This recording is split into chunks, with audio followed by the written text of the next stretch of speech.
സർവാഭീഷ്ടപ്രദായിനിയും സർവവരദായിനിയുമായി വിരാജിക്കുന്ന ആദിപരാശക്തിയുമായ കൊടിമൂട്ടിൽ അമ്മയുടെ തിരു ഉത്സവം മാർച്ച് 1 മുതൽ 10 വരെ ക്ഷേത്ര ആചാരങ്ങൾക്കും വൈദിക താന്ത്രിക വിധിപ്രകാരമുള്ള പൂജാതി കർമ്മങ്ങൾക്കും കലാപരിപാടികൾക്കും തുല്യ പ്രാധാന്യം നൽകി ഒരുങ്ങുകയാണ്. പാരിപ്പള്ളിയിലെ കൊടിമൂട്ടിൽ ശ്രീ ഭദ്രകാളി ക്ഷേത്രത്തിലെ ഈ വർഷത്തെ ഉത്സവം മാർച്ച് 1 മുതൽ 10 വരെ തീയതികളിലാണ് നടക്കുക. മാർച്ച് 1 രാവിലെ വെള്ളിയാഴ്ച 9 മണിക്ക് പൊങ്കാലയോടുകൂടിയാണ് ഈ വർഷത്തെ ഉത്സവം സമാരംഭിക്കുന്നത്. ഈ വർഷത്തെ ഉത്സവത്തിലെ പൊങ്കാലയുടെ ഒരു പ്രത്യേകത, ഈ സമയക്ലിപ്തത.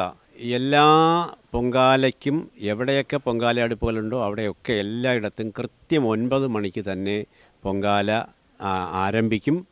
അതുപോലെ 10:15 മണിക്ക് അതിൻ്റെ നിവേദ്യവും എല്ലാ സ്ഥലങ്ങളിലും ഒരേ സമയം തന്നെ നിവേദിക്കുന്നതിനുമുള്ള ഒരു സംവിധാനം ക്ഷേത്രയോഗം ട്രസ്റ്റും ഈ വർഷത്തെ ഉത്സവ കമ്മിറ്റിയും ഒരുക്കിയിട്ടുണ്ട്. പിന്നെ അന്ന് വൈകുന്നേരത്ത് കൊടിയേറ്റ് വൈകുന്നേരം 6:40-നും 7:10-നും ഇടയ്ക്കുള്ള ശുഭമുഹൂർത്തത്തിലാണ് നടക്കുക. അതിന് നമ്മുടെ ക്ഷേത്രയോഗത്തിൻ്റെ പ്രസിഡൻറ്റ് ശ്രീ കെ ഗോപിനാഥനാണ് കൊടിയേറ്റ് കർമ്മം നിർവഹിക്കുന്നത്.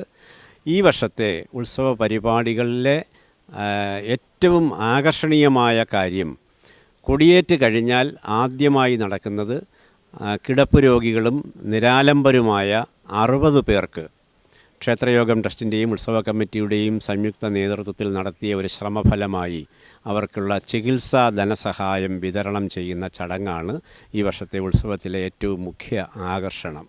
അത്യപൂർവമായ ഒരു അനുഷ്ഠാന സംഗമത്തിനാണ് ഈ വർഷത്തെ ഉത്സവത്തോടനുബന്ധിച്ച് ക്ഷേത്രാങ്കണം വേദിയാകുന്നത്.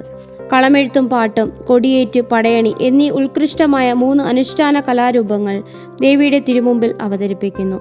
ക്ഷേത്രകലകളിലെ ഏറ്റവും വിശിഷ്ടമായ, പ്രത്യേകിച്ചും ഭദ്രകാളി ക്ഷേത്രങ്ങളിൽ ഏറ്റവും വിശിഷ്ടമായ 3 കലാരൂപങ്ങൾ ഈ വേദിയിൽ അവതരിപ്പിക്കപ്പെടും. മാർച്ച് 3 അമ്പലപ്പുഴ ഗോപകുമാറും സംഘവും ചേർന്ന് അവതരിപ്പിക്കുന്ന കളമെഴുത്തും പാട്ടും, മാർച്ച് 5 മുടിയേറ്റ് എന്ന് പറയുന്ന കലാരൂപവും, അതുപോലെ മാർച്ച് 8 ശിവരാത്രി ദിവസം നമ്മുടെ പടയണിയുമാണ് അവതരിപ്പിക്കപ്പെടുക. പടയണി അവതരിപ്പിക്കുന്നത് കടമ്മനിട്ടയിലെ ഗോത്രകലാ കളരി സംഘമാണ്. സാംസ്കാരിക ഉത്സവങ്ങളാക്കി ക്ഷേത്രോത്സവങ്ങളെ മാറ്റിയ ഒരു ചരിത്രമാണ് നമ്മുടെ ഈ ക്ഷേത്രത്തിന് ഉള്ളത്. അതിൻ്റെ ഭാഗമായി മാർച്ച് 3 സമൂഹ വിവാഹവും മാർച്ച് 7 സാംസ്കാരിക സമ്മേളനവുമാണ് പ്ലാൻ ചെയ്തിട്ടുള്ളത്. സമൂഹ വിവാഹത്തിൽ 4 ജോഡി വധൂവരന്മാരുടെ വിവാഹമാണ് നടക്കുക. അതിന് മുഖ്യ കാർമ്മികത്വം വഹിക്കുന്നത് ശിവഗിരി ശ്രീനാരായണ ധർമ്മസംഘം ട്രസ്റ്റിൻ്റെ പ്രസിഡന്റ് ആരാധ്യനായ ശ്രീ സച്ചിദാനന്ദ സ്വാമികളാണ് മുഖ്യ കാർമ്മികത്വം വഹിക്കുന്നത്. ചടങ്ങിലെ മുഖ്യ ആകർഷണം സമൂഹ വിവാഹവും ചികിത്സാ ധനസഹായവുമാണ്. ഈ വർഷത്തെ പ്രശോഭൻ സ്മാരക പ്രതിഭാ പുരസ്കാരത്തിന് അർഹനായിരിക്കുന്നത് ഡോക്ടർ എം.ആർ. രാജഗോപാൽ. സ്നേഹത്തിൻ്റെയും സാന്ത്വനത്തിൻ്റെയും പര്യായം മാതൃകാപരമായ ഇന്ത്യൻ പാലിയേറ്റീവ് ചികിത്സയുടെ പിതാവായ ഡോക്ടർ ആർ. രാജഗോപാൽ പുരസ്കാര തുക പാരിപ്പള്ളി മെഡിക്കൽ കോളേജിലെ പാലിയേറ്റീവ് രോഗികളുടെ പരിചരണത്തിനായി നൽകുന്നുവെന്ന് അറിയിച്ചിരിക്കുന്നു. മാർച്ച് 7 നടക്കുന്ന സാംസ്കാരിക സമ്മേളനം കൊടിമൂട്ടിൽ പ്രശോഭൻ സ്മാരക പ്രതിഭാ പുരസ്കാര വിതരണമാണ് അതിൻ്റെ ഹൈലൈറ്റ്. അത് ഇപ്രാവശ്യം 50,001 രൂപയും പ്രശസ്തി പത്രവും ഫലകവും ആണ് ആ അവാർഡ്. ഈ തുക ഇത്തവണ ലഭിച്ചിരിക്കുന്നത് പാലിയേറ്റീവ് പ്രവർത്തനങ്ങളുടെ പിതാവ് എന്നറിയപ്പെടുന്ന ആളും പാലിയം ഇന്ത്യയുടെ ചെയർമാനുമായിരുന്ന ശ്രീ ഡോക്ടർ എം.ആർ. രാജഗോപാൽ സാറിനാണ് ഈ തുക ഇപ്രാവശ്യം ഈ അവാർഡായിട്ട് നൽകുന്നത്.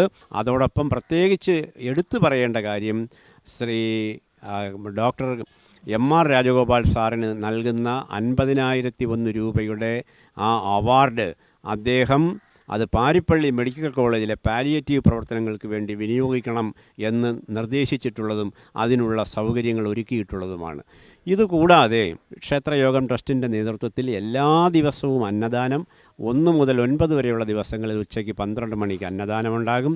12:30 എല്ലാ ദിവസവും അറിയാനും അറിയിക്കാനും എന്ന പേരിൽ പ്രഭാഷണ പരമ്പരകളുണ്ടാവും. ഇതുകൂടാതെ നിരവധി ഗാനമേളകൾ, നാടൻപാട്ടുകൾ, പിന്നീട് മെഗാ ഷോ, വിൽപ്പാട്ട്, പിന്നെ എല്ലാ ദിവസവും വൈകുന്നേരം 5 മുതൽ 8 വരെ നൃത്തസന്ധ്യ, അങ്ങനെ നിരവധി വൈവിധ്യമുള്ള ഉത്സവ പരിപാടികളാണ് നടക്കുക.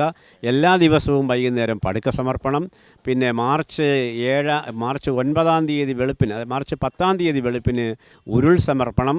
അതോടൊപ്പം വൈകുന്നേരം 5 മണി മുതൽ 15-ൽ പരം ഗജവീരന്മാർ അണിനിരക്കുന്ന ഗജമേള, 65 പേരുടെ ടീം കടവൂർ അഖിലിൻ്റെ നേതൃത്വത്തിലുള്ള പാണ്ടിമേളം തുടങ്ങി വളരെ സമ്പുഷ്ടമായ വളരെ ഗംഭീരമായ ഉത്സവ പരിപാടികളായിരിക്കും നടക്കുക. അതുപോലെ മാർച്ച് 8, 9, 10 തീയതികളിൽ 3 ദിവസം പാരിപ്പള്ളിയും പരിസര പ്രദേശവും ഒരു 5 സ്ക്വയർ കിലോമീറ്റർ ചുറ്റളവിലുള്ള ഏരിയ, പ്രത്യേകിച്ചും പാരിപ്പള്ളി മെഡിക്കൽ കോളേജ് ജംഗ്ഷൻ മുതൽ കിഴക്കനേല ജംഗ്ഷൻ വരെ ഇണമുറിയാതെ വൈദ്യുത ദീപപ്രഭയിൽ അലങ്കരിക്കപ്പെടുന്ന ഒരു അത്യപൂർവമായ കാഴ്ച വിസ്മയം നിങ്ങൾക്ക് കാണാൻ കഴിയും മാർച്ച് 8, 9, 10 തീയതികളിലായി. ഈ വർഷത്തെ ഉത്സവത്തിന് എല്ലാവിധ ആശംസകളും സമുദ്ര വിഷൻ TV അർപ്പിക്കുകയാണ്.